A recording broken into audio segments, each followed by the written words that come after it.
look at that. Good morning and welcome. I'm Micah Ostenchuk, CEO of the Alberta Cancer Foundation, and I'm really happy to have you all here at the Tom Baker Cancer Centre this morning. We're especially pleased to have the Honourable Rachel Notley, Premier of Alberta, who will be speaking very shortly.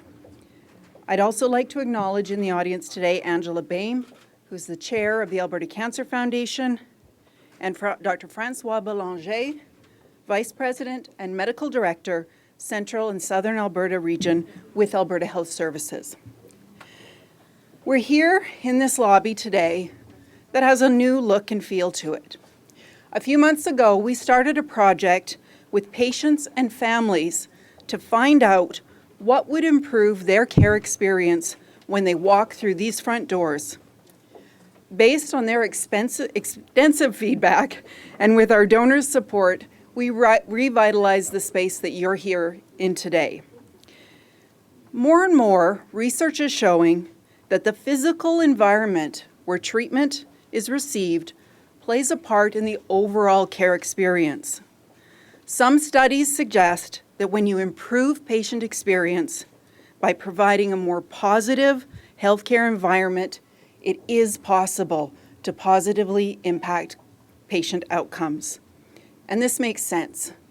People facing a cancer diagnosis spend so much time in facilities like this that it must impact their experience, not just at the time that they're going through their care, but for a long time afterwards. We know that the Tom Baker Cancer Centre has been beyond its capacity for more than a decade. We know the importance of having researchers, clinicians work collaboratively under one roof to speed up discovery and improve treatment. And we also know that the treatment and care that patients receive here at the Tom Baker Cancer Centre is superb. And so it's important that our cancer facilities are equal to the level of care provided by the amazing care team. One of the Albertans who has faced a cancer diagnosis is Rebecca Morledge. When we invited the patient advisory group to tell us about some of the challenges they were facing and the greatest opportunities to improve this space until a new facility was built, Rebecca was part of that team. And she helped, and the other team members helped guide and enhance the experience for those Albertans who are currently in treatment. Based on their feedback, we improved wayfinding here in the Tom Baker, decreased safety concerns, and used existing architecture to create a warmer, more welcoming, and caring environment. So I'd like to invite Rebecca up to tell us about her personal cancer experience. Good morning. My name is Rebecca Morledge, and I was diagnosed with stage 4 breast cancer in December 2007. Due to the excellent care I've received from my cancer care team, I have survived 8 years with advanced cancer. I fully expect to live and thrive with cancer as a chronic yet manageable condition for more decades to come. I have been and will continue to be an active member of the cancer community here in Calgary. It's important to me to give back to those who have supported me, so I volunteer my time with the Alberta Health Services as co-chair of the Patient and Family Advisory Council, supporting the Tom Baker Centre and the Calgary Cancer Centre project. We provide our perspectives and stories to help AHS leaders, providers, and staff see the care they give through the eyes of the patients and families receiving it. We are fortunate to be able to provide input into the planning and design for the new cancer center, and we provide guidance to help evolve the current experience of care here at Tom Baker. Words cannot express how fulfilling it is for me to be able to speak about my experiences, both positive and negative, and see how my stories have made an impact and are evolving the way care is provided and the environment in which it is given. The discussion on the physical environment in cancer care in Calgary began at a focus group in July 2014. 14 patient advisors engaged in a conversation on how to create a healing environment that was welcoming for new patients and comfortable for continuing patients as well as the family members who support them. The goal of the conversation was to gain clarity on what matters most to patients and families in regards to receiving cancer care and the environment in which it's given. In terms of the physical environment, 6 terms were identified as the highest priorities: privacy and dignity, accessibility and ease of navigation, a welcoming and positive environment, natural light, open spaces, and a connection to natural spaces and nature. The report from this discussion was shared widely and inspired the Alberta Cancer Foundation to focus specifically on the Tom Baker lobby, where patient and family members' first impressions are formed. As patient and family members, we talked about how scary and dark life is when newly diagnosed with cancer. And the Alberta Cancer Foundation heard our cry and took on the challenge of adding light and hope to the journey.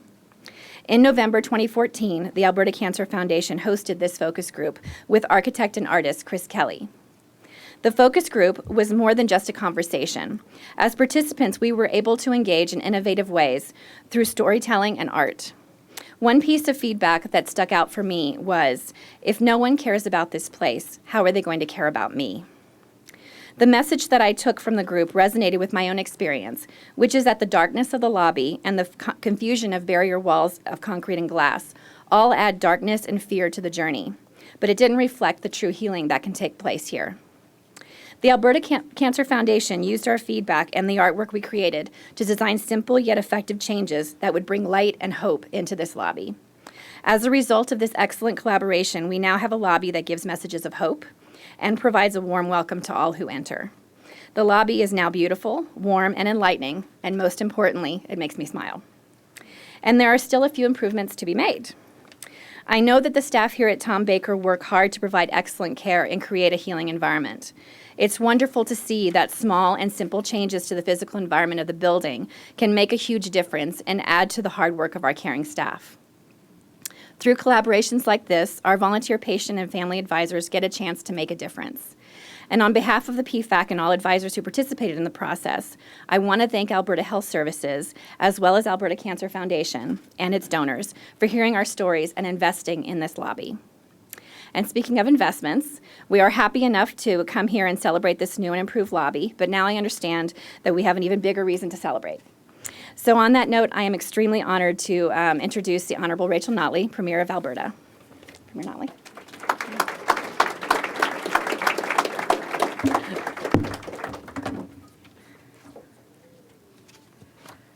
Well, good morning, everyone, and thank you very much for the introduction and welcome to this wonderful place.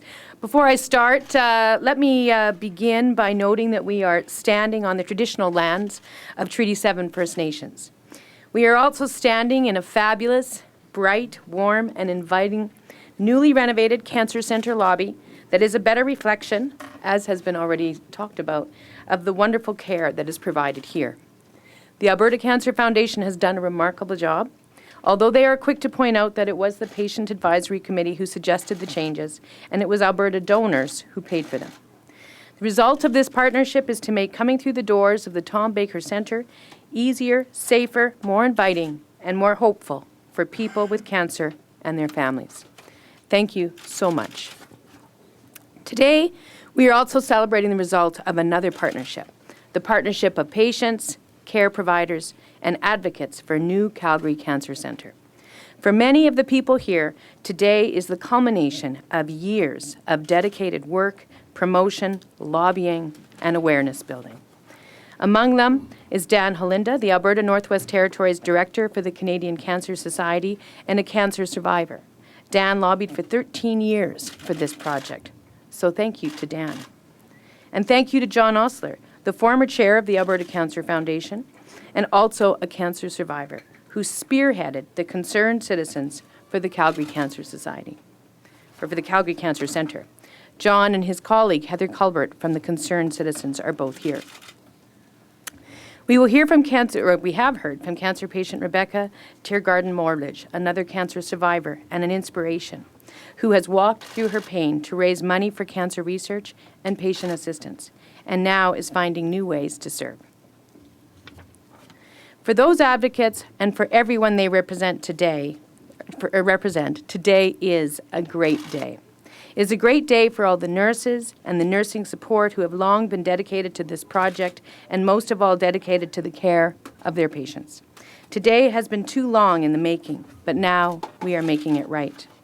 And I think everyone here would agree that the most valuable asset we have in getting well and staying well is the relationship we have with our doctor and our healthcare team. And their most valuable asset is an appropriate facility that lets them serve us to the best of their ability. This Tom Baker Cancer Centre has served Calgary and southern Alberta well over the decades. But the need for cancer care has outstripped the Tom Baker's capacity. Every day, about 43 Albertans learn they have cancer, and with a growing population and more of them seniors, we expect that rate to go up. It is time to confirm what we announced several months ago, that a new cancer centre will be built on the site of the Foothills Medical Centre campus. And today I'm pleased to announce the exact location. It will be built on Lot 7 at this campus. The new cancer centre will take pressure off of the Tom Baker Cancer Centre by adding inpatient beds, outpatient services, therapy capacity, and additional support. This year's capital plan budget includes $830 million over 5 years to make this happen. Planning is well underway. Construction is scheduled to begin in 2017, and the first patients are expected to go through its doors 7 years later in 2024. Maybe sooner if we're really lucky. Now, to open sooner, this facility should have started years ago. But the second best time to start is now, while construction costs are low and while we're focused on taking care of each other during tough times. To make the most of these advantages, the new Calgary Cancer Centre is part of a capital plan that has committed $2.2 billion for health capital over the next 5 years. This commitment means that the new hospitals and health centres in Edson, High Prairie, Medicine Hat will continue to work towards completion next year. The new Chinook Regional Hospital in Lethbridge and the new hospital in Grand Prairie should both be completed in 2017. And planning for the Misericordia and the Royal Alex in Edmonton will go ahead.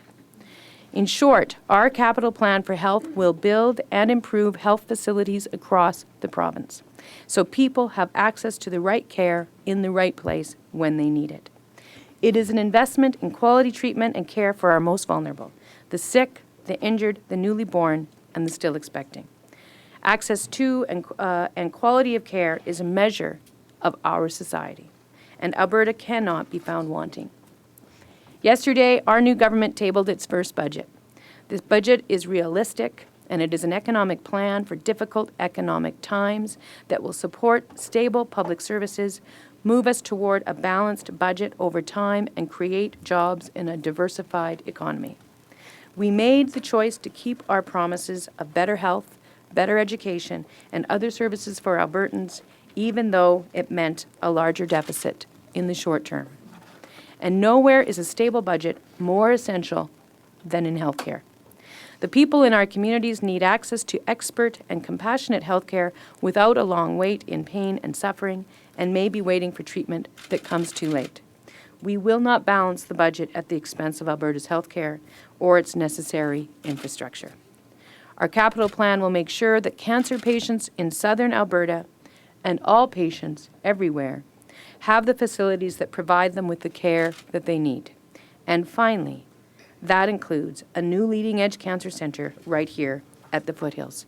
So in short, let me just say, I know that there have been many announcements over many years, but this time, my friends, it's real, it's happening. I think I should go this way now. Still up, I think. Thank you very much, Premier Notley. I can tell you personally how exciting this news is for us at the Alberta Cancer Foundation and Alberta Health Services. Together, our teams have been working so long to make this a reality. We have reason to celebrate. The commitment to finally putting a shovel in the ground outside sooner means that together, we are really making life better for Albertans facing cancer. Lastly, this project has enjoyed the advocacy of the community, and I'd like to invite John Osler from the Concerned Citizens for the Calgary Cancer Centre to say a few words. Well, good morning, and thank you, Micah. And Premier, thank you so much for permitting our group to be a part of today's celebration. And I have been at many of the announcements that the Premier referred to, but this one does indeed feel real. And every chance we've had, Premier, we've said dealing with your government is a breath of fresh air, and today that remains very true. I want to thank some people who have been with us all of the way. Of course, Heather Culbert. At a fundraiser in July, somebody said Heather is really the brains of the C5 organization. It's very true. I just get to do the talking. Dan Holinda, who has taught me all about cancer advocacy throughout this process. But mainly, I want to thank the countless Albertans who have joined us on our Facebook page. They signed petitions.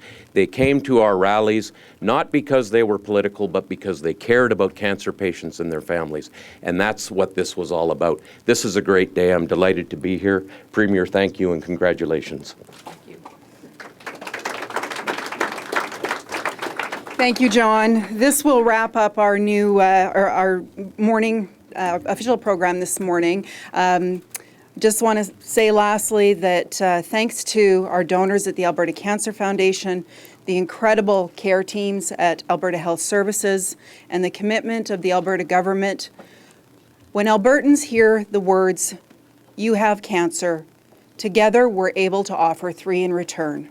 We will help. Thank you.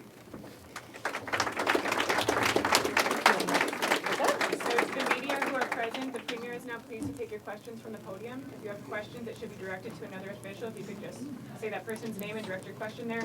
And also we have Andrew Sherman from the department. If you have technical questions about Health Capital, he is also pleased to answer those questions. Any questions? Or none. We could go. Yeah. How much do you think you guys would be able to save with the fact that this lower economy right now to maybe able to take advantage of lower costs?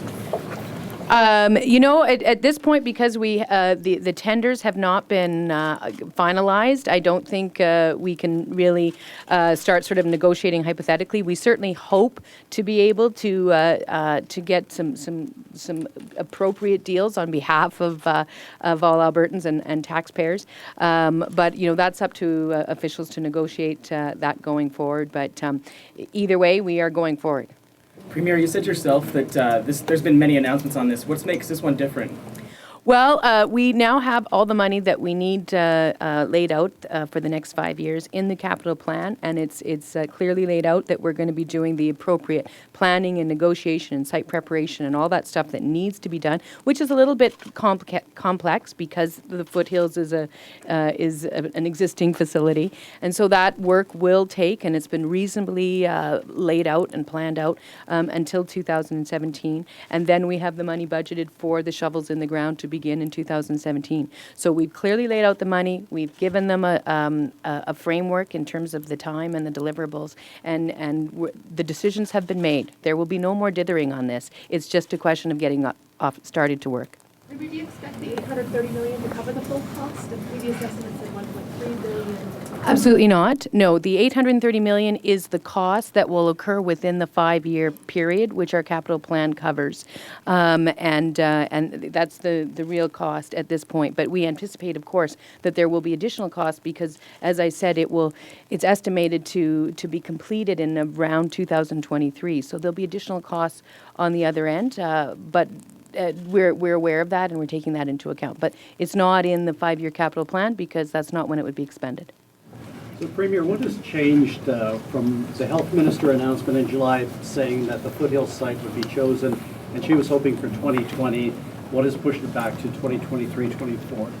Well, two things about what's changed. First of all is simply that we've now released the budget and the capital plan. So we thought that it was important to come here and say, yep, here it is. It's in the budget. The money's there. We're going ahead. It's not part of some amorphous fund that may or may not be drawn on. Secondly, because we've made the decision now that it will occur on Lot 7, we're now in the position for officials to move forward on what needs to be done to start the play and beginning and the drawing and all that kind of stuff. So that's the difference. In terms of the finish date, I'm not sure what the previous minister said. The 2020 number was first generated when this was announced in 2012. So it ties back to a 2012 announcement. And then when there was talk about doing a smaller center in a different part of Calgary, there was a 2020, 2021 number. But I'm told that 2024 is a cautious, conservative date, and that's what we're going to hold people to, and we're going to actually hope that it may be sooner, but we're making sure that we've got a reasonable outside time that Calgarians and Southern Albertans and all Albertans can count on. The total cost of the project would be 1.3 billion still? Our understanding right now is that the cost estimates remain the same, and as I say, though, I mean, negotiations for the various and sundry tenders have not yet occurred, and we need to let that happen, bearing in mind that now probably is a better time in terms of cost to be negotiating with the various purveyors of the building. So we'll wait and see what comes from the negotiations. Will the Alberta Cancer Foundation be involved in fundraising as was the plan previously? No, that is a good, yeah, there you go. Certainly. So the Alberta Cancer Foundation is the fundraiser for all of Alberta's cancer centres. So we will look forward to working with the government and Alberta Health Services as the planning carries forward to determine what our contribution will be.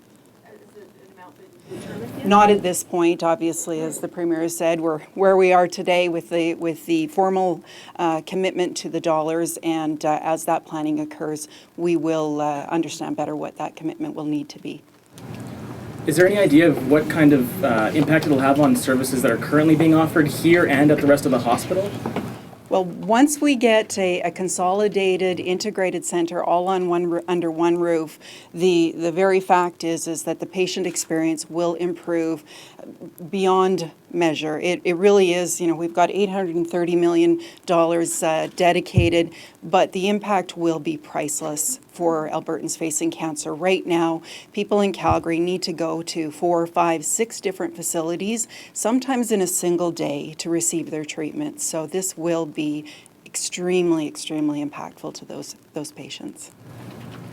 Premier, the conventional wisdom has been that oil sands projects won't be canceled either because of low prices or pipeline capacity right now. Yesterday, Shell canceled a major project, citing both of those reasons. Can you tell us where you're at in pushing and getting a pipeline to Tidewater?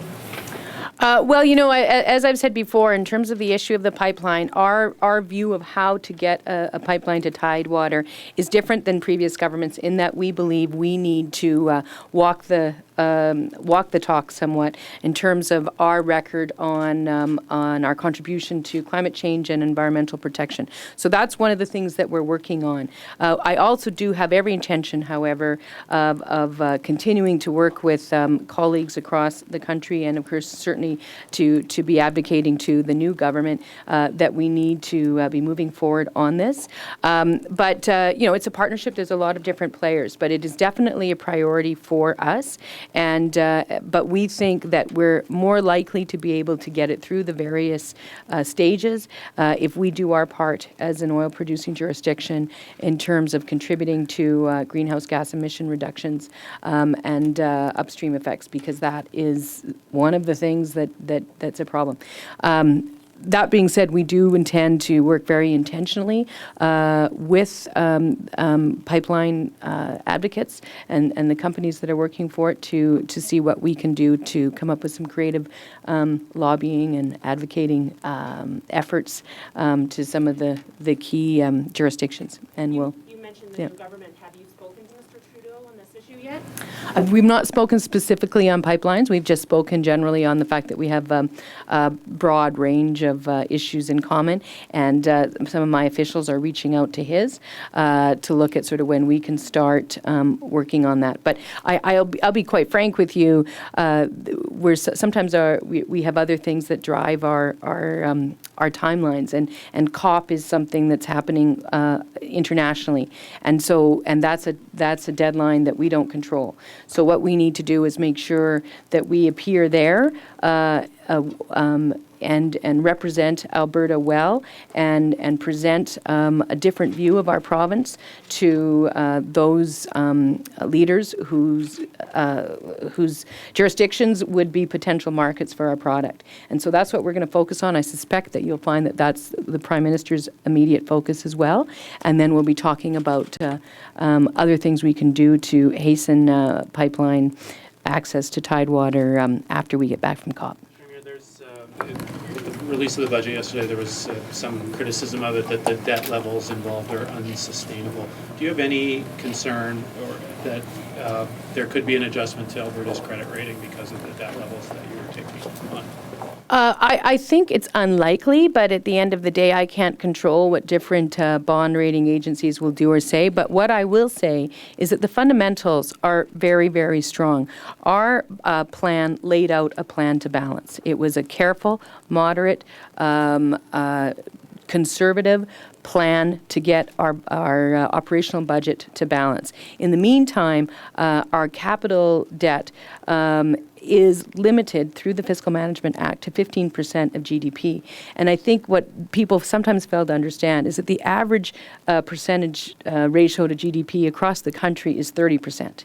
And Alberta's right now is about 6%. So we are in an exceptionally strong situation. And when I went out east and down to the States earlier this fall and spoke with investors, they are very, very aware that our fundamentals are very strong. So at the end of the day, I'm not terribly worried. What we're taking is a measured, balanced approach to not create a further shock to the economy and to communities by playing this shock absorber role with clearly ensuring that we have a plan to balance, although not one tomorrow. Can you, just talking about the fundamentals, I mean, a lot of people are viewing borrowing for operating as marking a sea change and for the provincial government, and that does raise concerns about whether the fundamentals are in fact strong. Why did you make that decision to do that rather than trying to close the gap with spending cuts?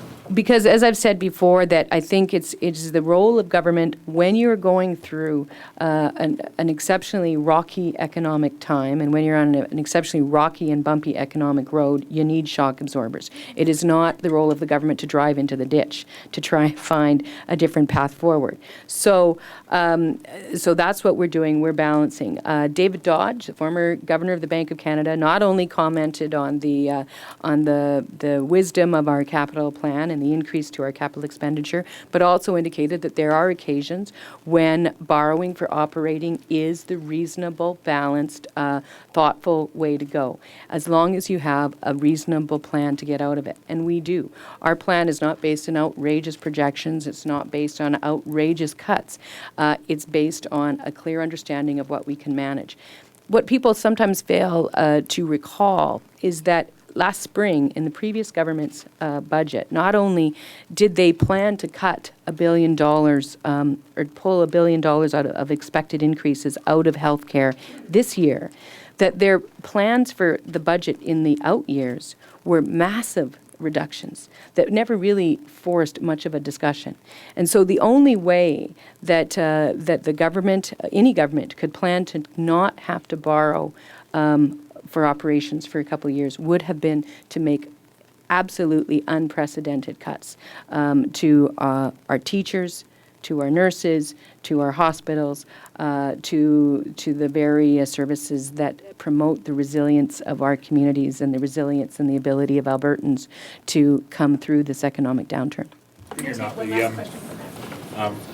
your capital plan, your fiscal plan is predicated on certain prices for resources and on the go forward. If your forecasts are incorrect and perhaps, because we don't know, they're beyond our control, will you blink on capital projects like this or others that you've promised in the province? I think it's very unlikely that we would blink on capital, because I think that capital is critical. It is part of the economic diversification plan. It is part of ensuring that Alberta remains a place that's good to invest. And quite frankly, the longer you wait the more expensive it becomes. And frankly, if prices recover more slowly than we had projected, then quite frankly, the cost effectiveness of building infrastructure now, that case grows stronger, not weaker. So you're not going to see that there. I mean, obviously, projecting oil prices is a bit of a mug's game. 18 months ago, no one would have projected that the price of oil is where it is now. But we are taking a cautious and careful approach to our projections, and we'll make adjustments as we see fit. But again, within this overarching belief that Albertans deserve stability, and they deserve a government that's going to help them through this process, not take a run at them. We have a boom and bust economy. We don't need a boom and bust government. One last question from the group. Premier, when you campaigned in the spring, you talked about a $5,000 tax credit for job creation. In your budget yesterday, you changed that to a grant. Why did you make the change? We made the change actually in response to some thoughtful input from our newly elected caucus members as we were going through some of the elements of the budget. And it was pointed out that the previous plan that we'd put forward excluded nonprofits and charities from its benefits. And that, in fact, in many cases, nonprofits and charities are also very legitimate drivers of economic growth and economic diversification and development. And so we changed the model so that a wider scope of employers would be eligible for it. Thanks, guys. Thank you. Thank you.